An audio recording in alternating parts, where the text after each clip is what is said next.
как лесно да оформим седалката при поставяне на бебе в слинг с хълки.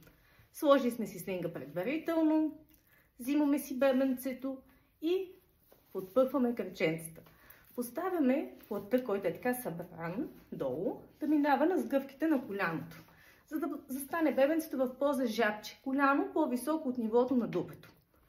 Височината, знаете, на целувка разстояние. И сега, когато сме го поставили по този начин, идваме тук и хващаме само най-горния ръб на слинга и го дигаме до средата на тила. А този излишния плат, който е тук, подпъхваме между нас и бебенцето.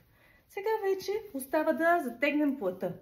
Хващаме ето тази горната релса, придържаме тук върху гръбчето на бебето и затягаме. Горната релса е тази вътрешната на опашката, която е от към бебето. Затягаме, като дърпаме странично, а не надолу. Ето, виждате колко плавно се движи.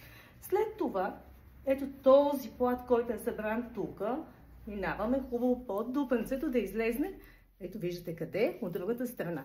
Това е задната част на опашката. Придържаме дупето и хубаво затягаме. И после минаваме целият плат през цялата опашка, за да затегнем всичко, което е останало отпуснато. И ето го.